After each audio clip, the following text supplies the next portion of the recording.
Alrighty, folks, we are back with Sydney from Base Lane. He is a real estate practitioner, just closed on unit number 42. And today we're going to have a conversation about the 3 things that you as a real estate investor should do to make real estate investing more passive. And to be clear, I am talking about self-management. If you self-manage, most of you like Zuber, it can't be passive. Well, maybe there's some knobs and some levers you can pull to make it incrementally more passive. Sydney, how you doing, bud? I'm well. Thanks for having me. I appreciate you having me back. Last time we had a great conversation. I'm looking forward to what we come up with today. But yeah, to your point, I just closed on my 42nd unit, and I learned a lot of things along the way. And well, before we get into the 3 things, my audience would be remiss if I didn't poke at unit number 42. What was it? Where is it? What did Sydney just add to the portfolio? Yeah, I added to the portfolio just a single family home. It's actually a means to a greater project. So I contemplate constantly, do I want to fix and flip this? Am I going to burr it? What do I want to do? So I'm constantly contemplating, but it was too good to be true to pass up on. So it's an equity builder for my next big project, which will hopefully double my portfolio. All right, just to be clear, which basically you found a way to do a value add project and you are going to create a chunk of money in 3, 4, 5 months. And then that seed capital will go into the next big play. Is that kind of what we're doing? You read exactly between the lines. Yes, sir. That's what we're doing. Not that I've done that before myself or anything, but hey, there we go. Yeah. The beauty of real estate is you really can create chunk money, long-term cash flow, really at the desire of the operator. So, but let's get to the topic. We've got 3 things a self-manager can do, mom and pop, 5, 10, 15 units that they can do. And the first one is the hidden cost of self-managing everything. I don't think people really appreciate all the little hidden costs. What say you, Sydney? I agree. I think it's one thing we always forget about when we get into real estate is we're actually creating a business. And sometimes we forget that we're actually creating a business. We just think, renovation, I'm going to make something great. I'm going to make money. I'm going to make it passively. Oh yeah, there's $17 fees here, 32, 178, and they just really start to compile.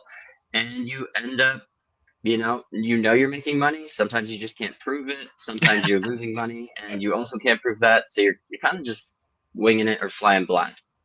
Absolutely. Yeah. When I think about self-managing, it's really interesting because, again, a lot of people I talk with, they're so excited and they spend no lie, thousands of hours watching content, reading books, going on social media, consume. And then at some point they get that first deal, which feels great. You get to the escrow, you get the closing doc, you get the keys, you get a tenant, all this excitement. It's addicting. But then you know what?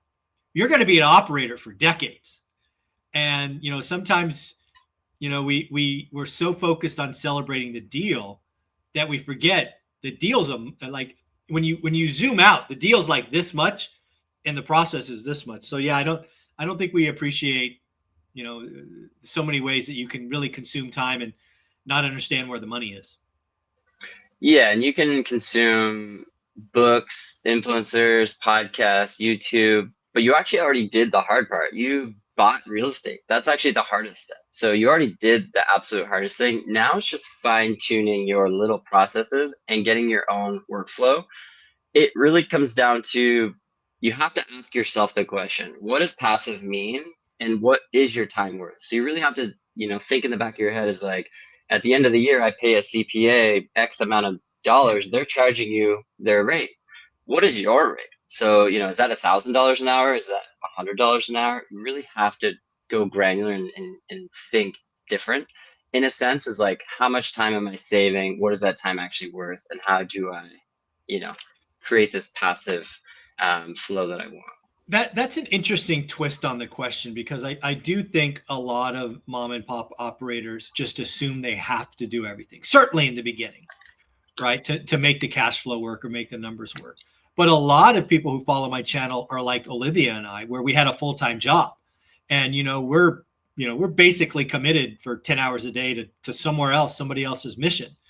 And then we got to come home and raise our daughter. And oh, by the way, we still have to maintain our relationship. And oh, by the way, we got to go to the gym and we got to try to eat well. And at the end of the day, I may value my hours at $50 an hour per se, but if I've only got 3 hours a week that's not committed, that's another problem, right? I think a lot of people need to realize your real estate portfolio can't destroy your life, right? It can't be the next stressor.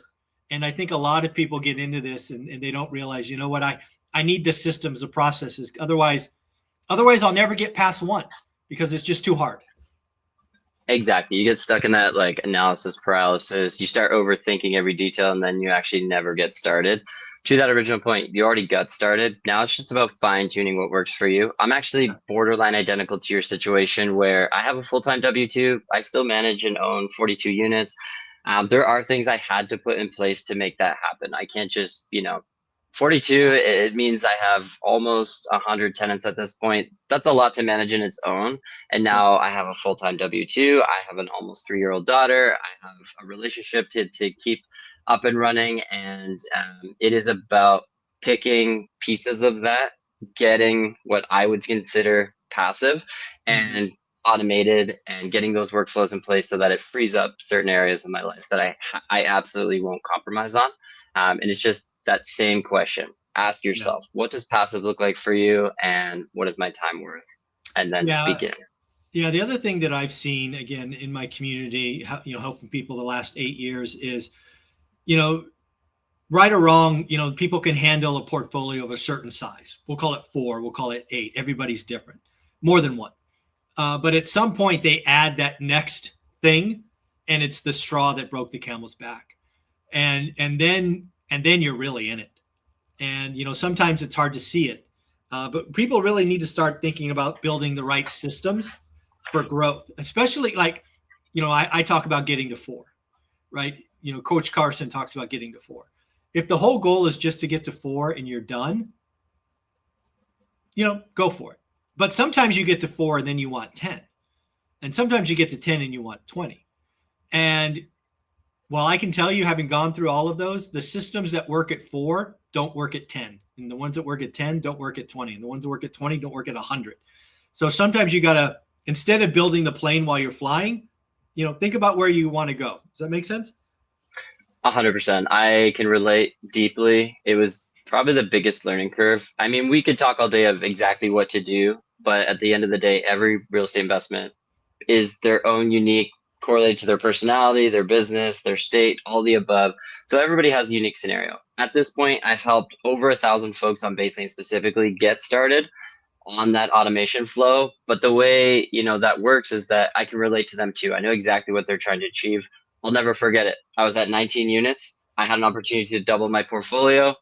But guess what? I had grocery bags of receipts, shoe boxes full of receipts, completely disastrous Google Sheets of, I don't even remember. It was such a mess that I knew I was making money, but I couldn't go to the bank, the lender, private lender, and say, hey, I know I'm making money. Give me more money, please. I want to buy this building. I lost the deal. So it took 4 months to clean up my information. That was the tipping point for me that said, oh, I need to figure this out, or I can't grow. And what do I actually want to do? So yeah, to your point, 4 units, you can get away with a ton. You barely, don't even think about accounting at that point. But then when you get to that point where you're like, I'm addicted to this, I want to keep growing, you're going to get there. And it's piece by piece on your systems in place. Yeah. Again, the other thing that I think is really interesting is, again, a lot of people get excited by real estate.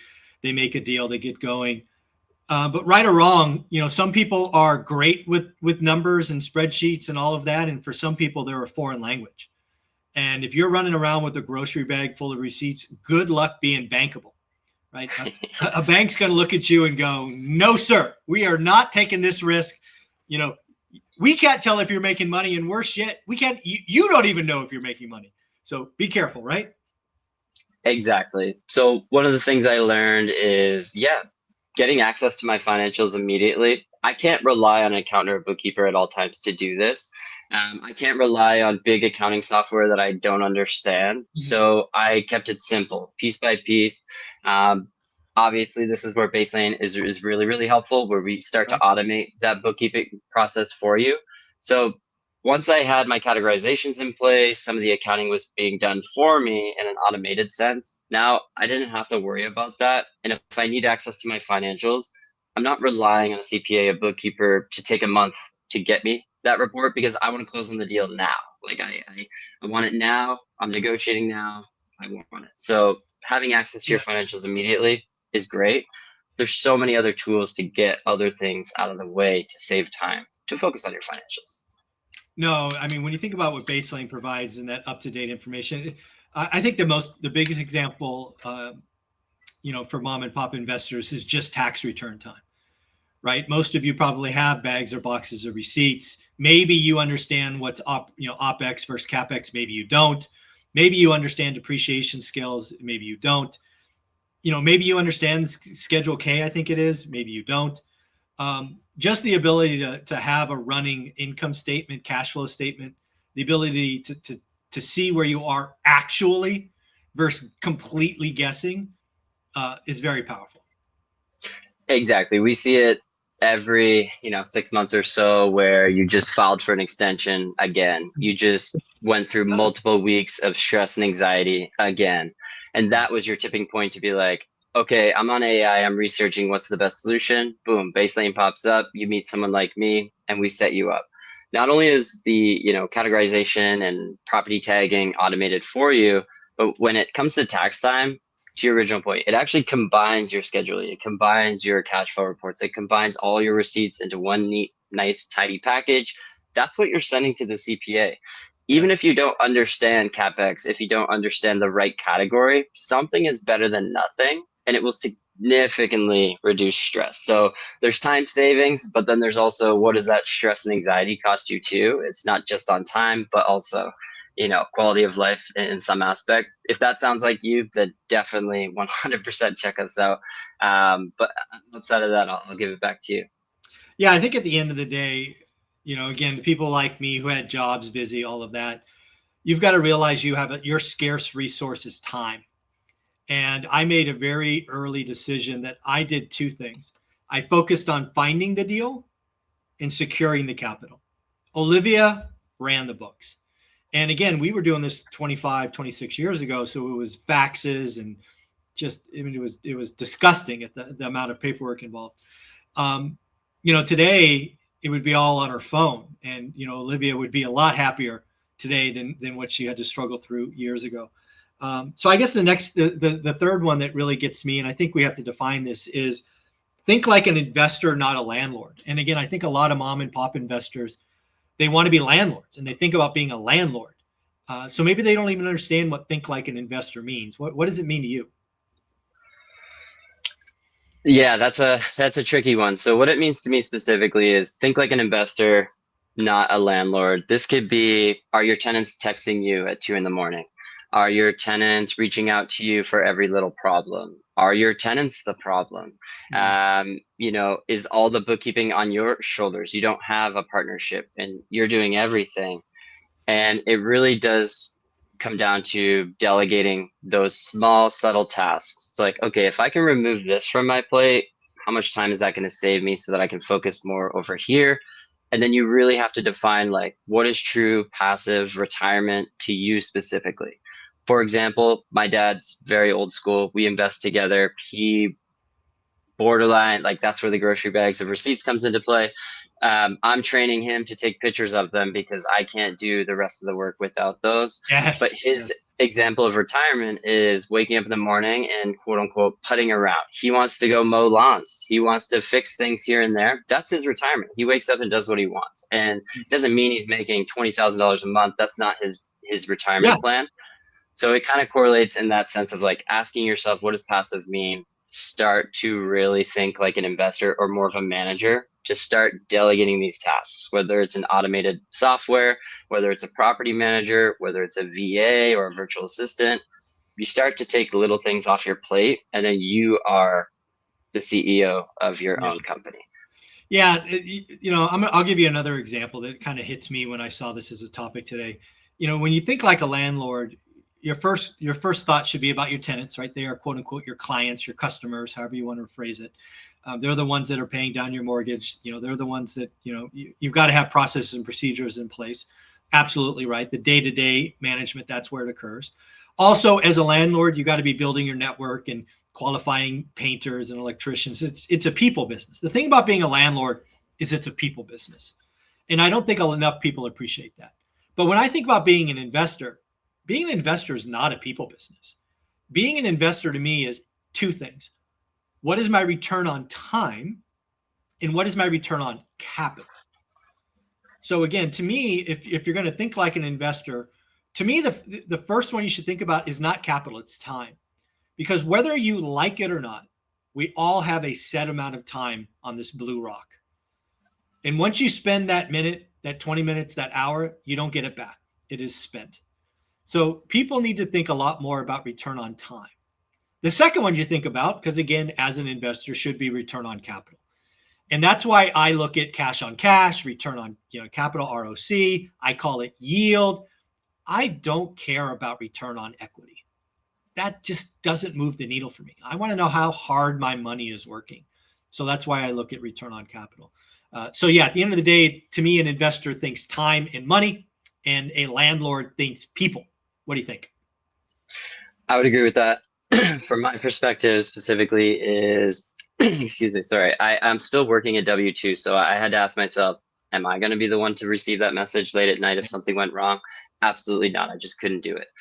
So I hired a property manager, and then I noticed they might have been at capacity. So guess what? I hired another one. And my return is that I'm paying them 5 to 10% of my monthly gross, but now I'm saving worst case scenarios. I'm saving that time. I'm not vetting the tenants. They're trusted. They have 27 years of experience. I trust them to make that call. Where that might not actually be, I don't want to manage those people, because if I make a wrong call, because that's not my industry, maybe I don't understand it as well, or I can't see through, some future problems based on experience, that just saved me a whole bunch of time, and that saved me money. Yeah. If I want to go full time and something happens and I want to run my real estate, guess what? I'm the property manager, and now I have a way to have a supplemented income on my own. But as of right now, it's all about time savings while I grow. Yeah, I love that. Well, again, you are the real estate expert practitioner at Base Lane. If one of my community members who has rentals or thinking about added rentals wanted to reach out to you, how do they do that? Yeah, especially right now, we do have a special promotion running. Just for even attending today would be lovely. I'll give that as a quick shout out. But when we're talking about automation specifically, Sydney at baselane.com, you can reach out. Last time, a lot of folks did reach out, so I really appreciate And that. that's Sydney with an I, correct? Sydney with an I, not a Y. Sydney with an I. Yes, but when you're thinking like automating rent collection, maybe that's your pain point. You want somebody else to do the emailing, texting, and you want our software to do that. If you happen to use our rent collection and you have a deposit of 500 in your rent collection as rent payments are coming in, we will be running a 10K giveaway with that link you just provided on your screen. So there's $10,000 giveaway for folks that do sign up for our automated rent collection. And guess what? There's no cost. You can try out Baselane, in your own free time. There is no cost up front. There's no monthly fees, things like that. So truly free to try out. If you're really thinking it's time, I need to automate some of my process, I need to start thinking passively. I'm the manager now. I'm not just a landlord. Then a great place to start is with us. It's free to try. Try out the automations. I think you'll like them. Yep. Again, baselane.com/ORAT. They have a page just for our audience. If you want to get to Sydney, it's Sydney with an I, not a Y, at baselane.com. Again, he owns 42 units. He is a practitioner, which obviously is something we should all appreciate. Thanks, buddy. Enjoy your time. Have a good week. Thank you so much. You got it.